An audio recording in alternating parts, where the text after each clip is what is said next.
Yesterday, yeah, there's been a lot going on. I think there's a lot going on for everybody at the minute. Last week or so, I've been going through quite a bit, been working through a lot of my own stuff. And yesterday was a funny one, and I thought I want to share it because I listened to a podcast from a guy who is from an Illuminati mind-controlled family, like Cathy O'Brien. And obviously I know Cathy O'Brien's story. And Cathy O'Brien's story, a book's called he even recommends reading this book, the guy.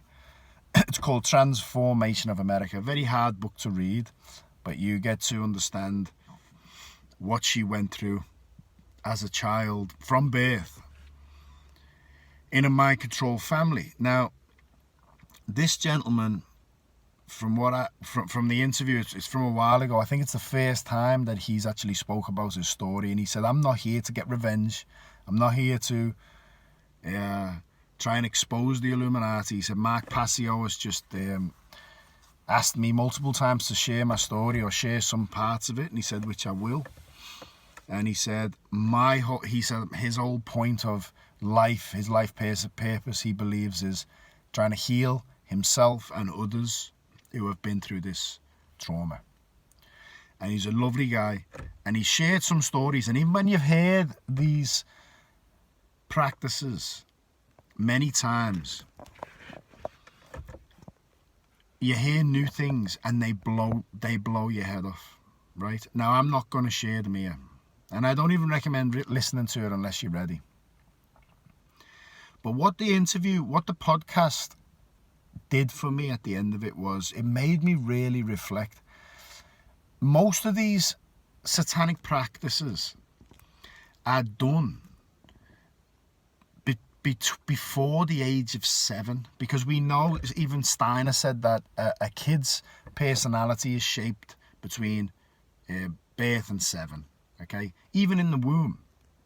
Okay, if you're pregnant, you're listening to violent movies, or you're watching things that are making you tense up and be scared, the baby's feeling that. Okay, if you're arguing with your husband, the baby's feeling that. So the second that you conceive a baby, it's time to care for the baby.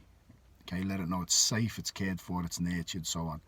What these guys do is he was saying that his mum told him, and his mum despised him, by the way, but his mum told him that the Illuminati consider their religion as being the old religion. It's 9,000 years BC, right?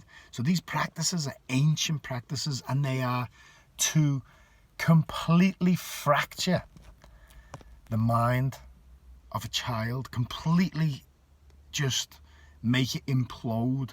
So the baby, the child doesn't know what's up, down, left, right, safe, fear, love, hate, doesn't know what is going on. It's an ancient practice to destroy a child's mind so it can be totally manipulated and controlled.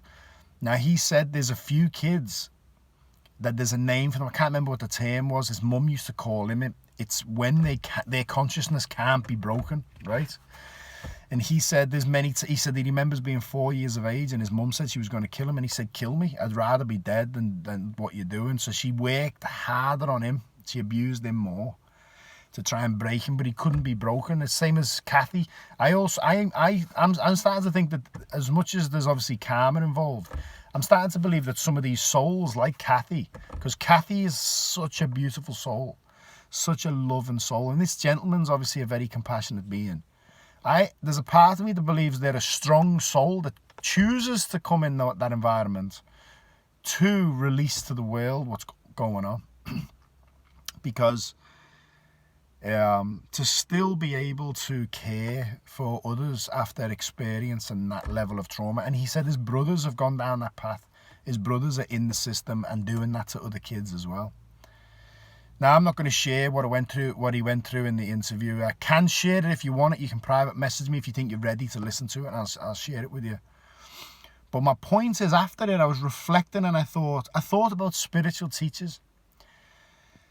True spiritual teachers go through hard times. They have to, so that they can help other people go through hard times. When someone's going through a challenge, they can say, I've been there, this is what you need to do. But this is what I was thinking. I was thinking, do the spiritual teachers in the world who have seen, like Thich Nhat Hanh has seen incredible suffering in the Vietnam War, the Dalai Lama's experienced is people go through terrible things, and all this, Master Shah's been through a very hard time, deals with a lot on a spiritual level for his students, and many more. I'm not just these are just some, name a few, right? What I was thinking is, do they know this level though? Do they know this level of suffering? Because with all due respect, no disrespect intended, I've heard some horrific stories of people who were in Vietnam, who have been through been through different wars and seen terrible things. This is on a whole nother level. This is the most cruelest, evilest practice that the mind of a normal person like myself cannot comprehend, cannot fathom. That is specifically designed to cause the most trauma that a human being or a being can encounter. And I think to myself, do they know about this? And how would they handle it? And I was actually thinking yesterday, what do we do? Because this guy's saying it's not 1%, there's 10 or 12% of the population. He said he was brought up, and he said every city every metropolitan area has a suburb of satanic practitioners who go to church on Sunday and look amazing and do these practices to their children, right? The police are in on it. There's so many people in on it. I'm not saying this to scare you, but I was thinking, what are we dealing with here? This is bigger than even I thought. What are we dealing with here? And how do we deal with it? Because even if you're looking at it from a karmic perspective, and I spoke to my mate Fletcher, and we'll probably cover it in a podcast, it's so old, this practice. It's so traumatic that the people, those kids that don't make it out like Kathy and this gentleman, they just do it because they don't have a say in the matter. Because before they're 7, they have been through this torture. So they're completely controlled, mind controlled. They literally don't know they don't see the world the same way. And I was thinking, how do we do this? Like, what do we do? How can we help? So I turned everything off yesterday. I turned all my technology off and everything. I just had some silent time. And the answer that came to me and how to deal with this is the path of non-violence. If their approach, when you see the black eyes, the Pope, all these actors, the royal families, they have the black eye, that means they're saying we have chosen the violent path. This is our path, the left brain violent path. The solution that came to me is to do the absolute complete opposite. I understood more why the Bodhisattva vow is the path of complete non-violence in your thoughts, your actions, and your speech. And don't get me wrong, I've fell into a few old patterns. I've started swearing more. And people might think, oh, it's just swearing. But it doesn't feel nice when I went a long time without swearing. And I'm noticing I'm swearing again. I don't like it. It's not nice. I'm not like swearing all the time, but I'm swearing more. And my wife's picked up on it and asked me to stop swearing. My son has, which is good. I'm really happy. So, and that's violent, you see. Your language can be violent. So then I even started reflecting on the times that we're living in and how suppressed we're becoming. And I thought about a situation if I had to defend my family. And the insight that I got was, the Tao Te Ching, which is a text I've lived with for, nearly 10 years, and I love it, and I recommend everyone read it. He says, violence, no matter how well-intentioned it is, will always rebound upon oneself. But then in the same text, he also says, Lao Tzu says, a true noble man enters a battle as if he's attending a funeral. He enters a battle gravely, right? Now,